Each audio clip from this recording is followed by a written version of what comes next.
मित्रों, आपका गीता सत्संग चैनल पर स्वागत है। गीता के मूल पाठ के अंतर्गत आज हम 7वें अध्याय, जिसे ज्ञान विज्ञान योग भी कहते हैं, लेते हैं।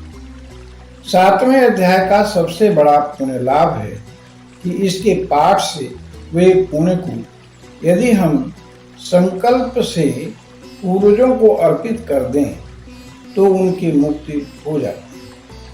तो आइए ज्ञान विज्ञान योग का पाठ शुरू करते हैं। इसमें कुल 30 श्लोक हैं। श्लोक अनुष्टुप हैं।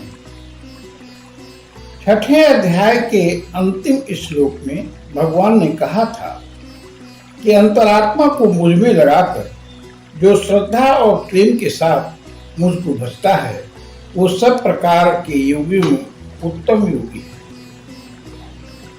परंतु भगवान के स्वरूप, गुण और प्रभाव को मनुष्य जब तक नहीं जान पाता तब तक उसके द्वारा अंतरात्मा से निरंतर भजन होना बहुत मुश्किल है।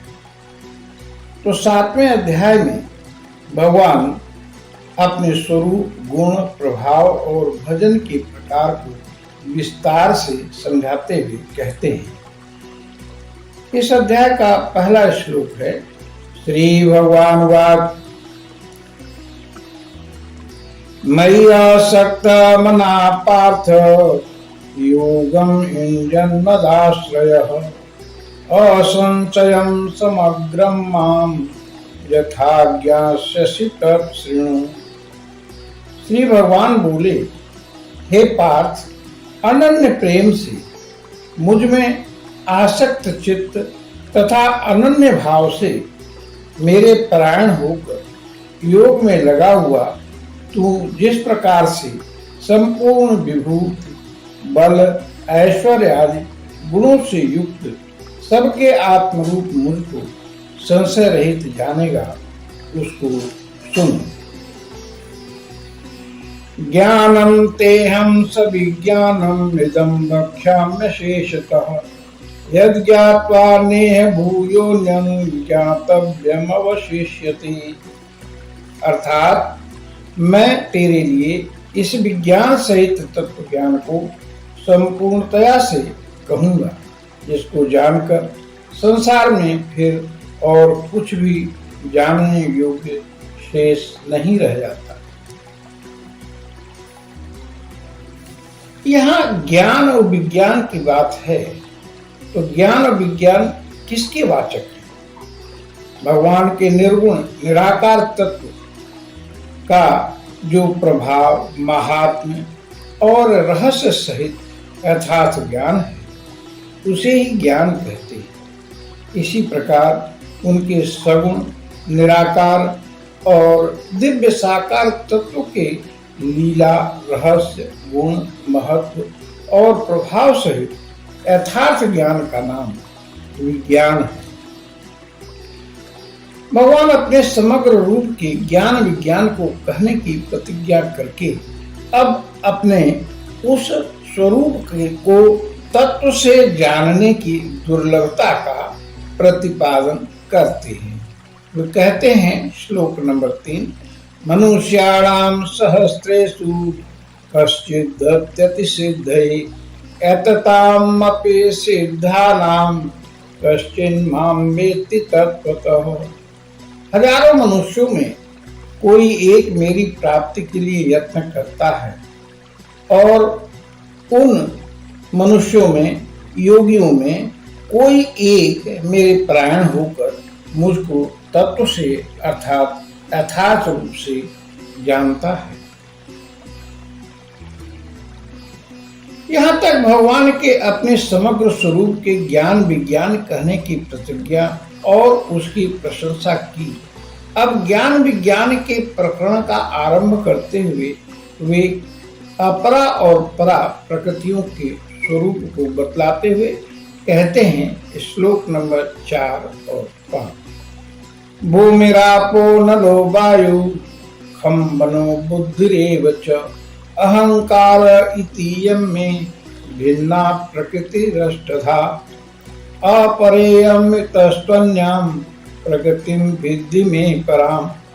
जीवभूता महाबाहो ययेदं धार्यते जगत्। पृथ्वी, जल, अग्नि, वायु, आकाश, मन, बुद्धि और अहंकार, इस प्रकार यह 8 प्रकार से विभाजित मेरी प्रकृति है। यह 8 प्रकार के भेदों वाली तो अपरा अर्थात मेरी जड़ प्रकृति है। और हे महाबाहो, इससे दूसरी को, जिसमें यह संपूर्ण जगत धारण किया जाता है, मेरी जीव रूपा परा अर्थात चेतन प्रकृति जान। अब आगे कहते हैं, एतद्योनीनि भूतानि सर्वाणि तुपधारय अहम कृत्स्नस्य जगतः प्रभवः प्रलयस्तथा। अर्थात हे अर्जुन, तू ऐसा समझ कि संपूर्ण भूत इन दोनों प्रकृतियों से ही उत्पन्न होने वाले हैं और मैं संपूर्ण जगत का प्रभव तथा प्रलय हूँ, अर्थात संपूर्ण जगत का मूल कारण हूँ। इस प्रकार भगवान ही समस्त विश्व के परम कारण और परम आधार हैं। तो अब स्वभावतः ही यह भगवान का स्वरूप है और उन्हीं से व्याप्त है।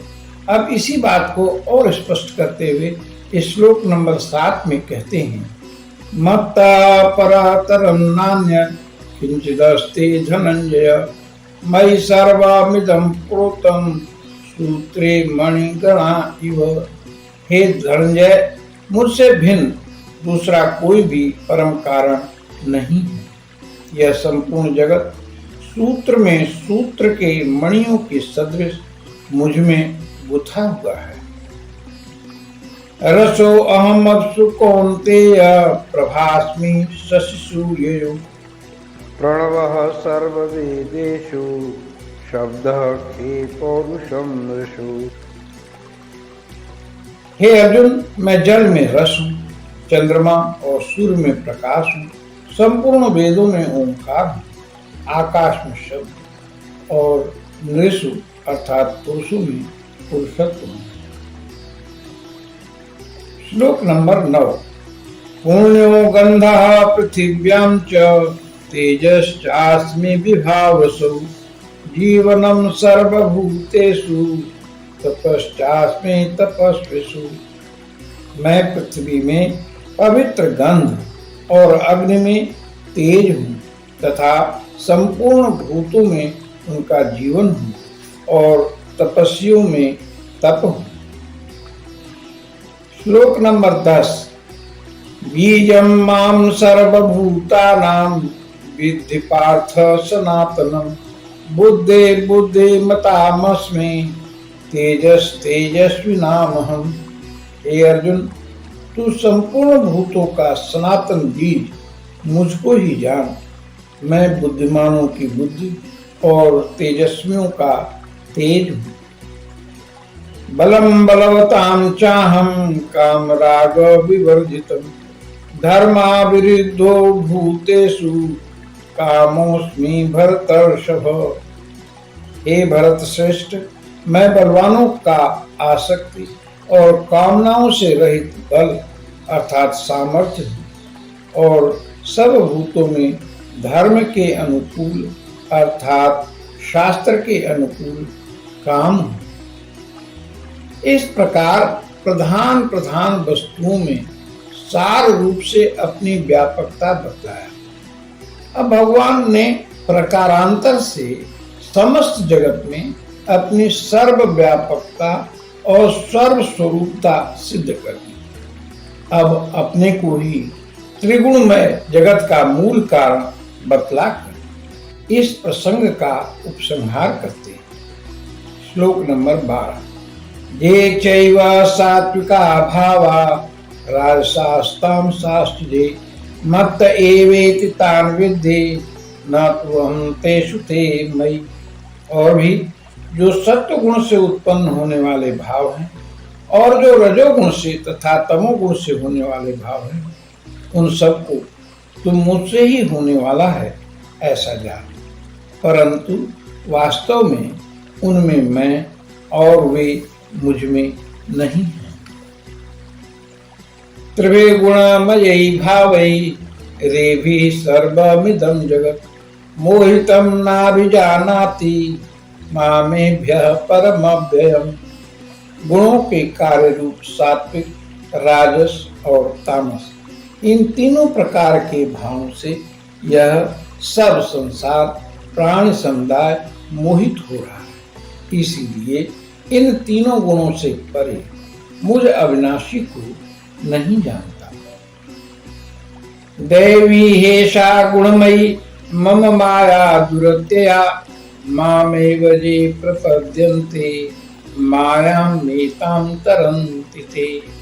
क्योंकि यह अलौकिक अर्थात अति अद्भुत त्रिगुणमयी मेरी माया बड़ी दुस्तर है, परंतु जो पुरुष केवल मुझको ही निरंतर भजते हैं वे इस माया को उल्लंघन कर जाते हैं, अर्थात संसार से पार हो जाते हैं। श्लोक नंबर 15 में कहते हैं, न माम दुष्कृतिनो मूढ़ा प्रपद्यन्ते नराधमा माया परितज्ञाना आसुरम भावमाश्रिता। माया के द्वारा जिनका ज्ञान हरा जा चुका है, ऐसे आसुर स्वभाव को धारण किए हुए मनुष्यों में नीच दूषित कर्म करने वाले मूढ़ लोग मुझको नहीं भजते। तो कौन भजते हैं? तो कहते हैं श्लोक नंबर 16, चतुर्विधा भजन्ते माम जना सुकृति नोर्जुन आर्तो जिज्ञासु अर्थार्थी ज्ञानी च भरतर्षभ। हे भरत वंशियों में श्रेष्ठ अर्जुन, उत्तम कर्म करने वाले अर्थार्थी, आर्त, जिज्ञासु और ज्ञानी, ऐसे 4 प्रकार के भक्तजन मुझको भजते हैं।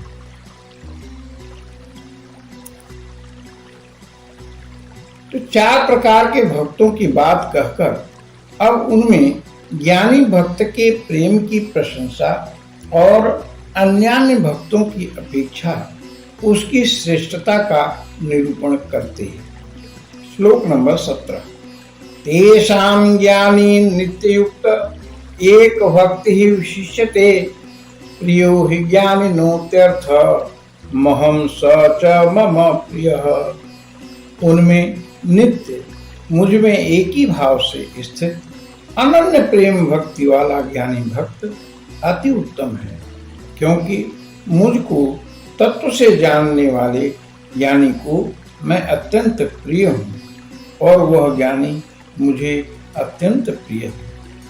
उदारा सर्व एवैते ज्ञानी त्वात्मैव मे मतम् आस्थितः स हि युक्तात्मा मामेवानुत्तमां गतिम्। ये सभी उदार हैं, परंतु ज्ञानी तो साक्षात मेरा स्वरूप ही है, ऐसा मेरा मत है, क्योंकि वह मदगत मन बुद्धि वाला ज्ञानी भक्त अति उत्तम गति स्वरूप मुझ में ही अच्छी प्रकार स्थित है। अब श्लोक नंबर 19 में कहते हैं, बहूनां जन्मनां अन्ते ज्ञानवान् मां प्रपद्यते वासुदेवः सर्वमिति सः महात्मा सुदुर्लभः। बहुत जन्मों के अंत में तत्व ज्ञान को प्राप्त पुरुष सब कुछ वासुदेव ही है, इस प्रकार मुझको भजता है, वह महात्मा अत्यंत दुर्लभ है। श्लोक नंबर 20, कामैस्तैस्तैर्हृतज्ञाना प्रपद्यन्तेऽन्य देवताः तं तं नियममास्थाय प्रकृत्या निहता स्वया। उन भोगों की कामना द्वारा जिनका ज्ञान हरा जा चुका है, वे लोग अपने स्वभाव से प्रेरित होकर उस नियमों को धारण करके अन्य देवताओं को भजते हैं, अर्थात पूजते हैं। श्लोक नंबर 21, जो जो जाम जाम तनुं भक्त श्रद्धयार्चितमीक्षते तस्य तस्याचलां श्रद्धां तामेव विदधाम्यहम्।